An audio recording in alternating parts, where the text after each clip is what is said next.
प्रिय साथियों, एक बार फिर आप सभी के साथ अपने दिल की बात करने आया हूं।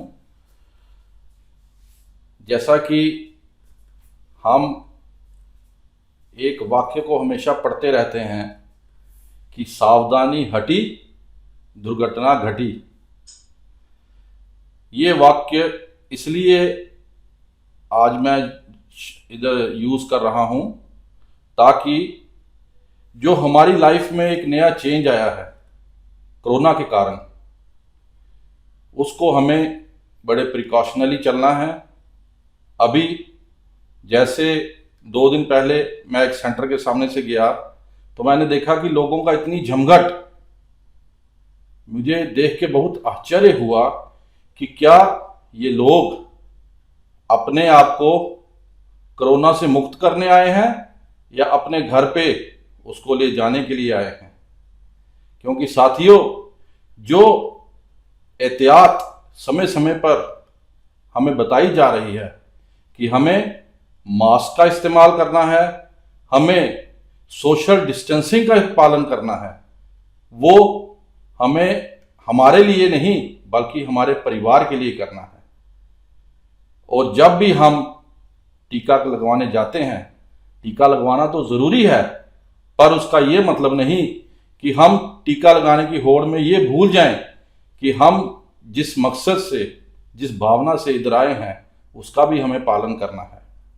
नौजवान साथी जिनका भी टीकाकरण अभियान शुरू हुआ है, उनसे मैं यही अनुरोध करूंगा कि जब कभी भी आप जाते हैं तो अपने आप को सेफ रखिए।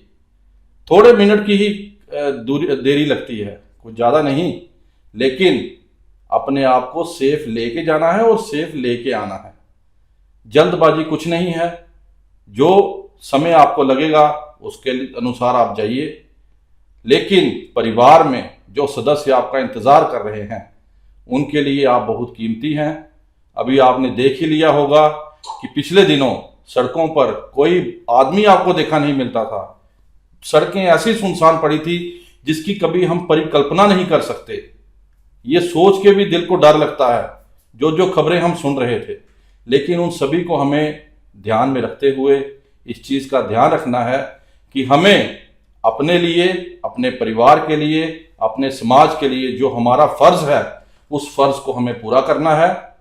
हमें हमेशा ये प्रण लेना है कि हम जहाँ कहीं भी जाएं मास्क का इस्तेमाल ज़रूर करें।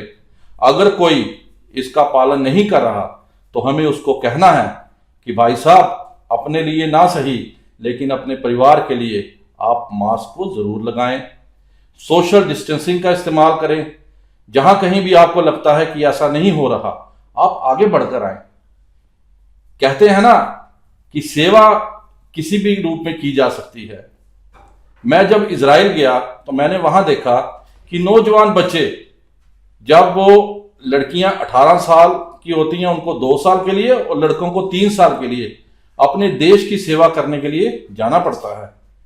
तो ये सोचिए कि देश सेवा की भावना जब हमारे दिल में है और हम सक्षम हैं, नौजवान जो हैं वो सक्षम हैं, तो क्यों ना हम इकट्ठे होके एक प्रण लें कि जहां कहीं भी ऐसी कोई अव्यवस्था हो वहां पर हम आगे मिलकर आएंगे।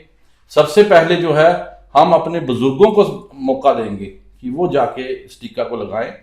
क्योंकि मैंने बहुत अनूठी चीज़ देखी कि वहाँ पर लोग जो है वो बिना किसी लिहाज के, ना कोई उम्र की लिहाज किया जाता है ना कुछ, हर कोई इसी होड़ में है कि मैं टीका लगाऊं और घर चलूं। बट ऐसा कुछ नहीं।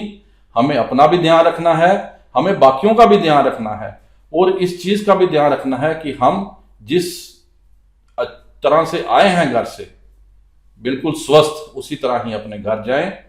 तो मैं यही कहूंगा कि हमें टीका तो लगवाना है, पर कोरोना भाइयों घर नहीं लेके जाना है। तो वो तभी होगा कि जब आप सोशल डिस्टेंसिंग का पालन करें, अपने हाथों को सैनिटाइज करते रहें और मास्क को लगा के रखें। अब गवर्नमेंट ने कुछ डील दी है, कल से चीज़ें कुछ शुरू करने जा रहे हैं, तो इनको हमें लाइटली नहीं लेना है, बल्कि हमें इकट्ठे होके जो हमें इन चीज़ों के लिए बार बार कहा जा रहा है उसका हमें ध्यान रखना है। इसी आशा के साथ कि मैं जो अपनी बात आज कहने आया था वो बात आप तक पहुंची और आप पूरी सावधानी रखेंगे कि आप अपना और अपने परिवार का ध्यान रखें। धन्यवाद, शुक्रिया, अलविदा।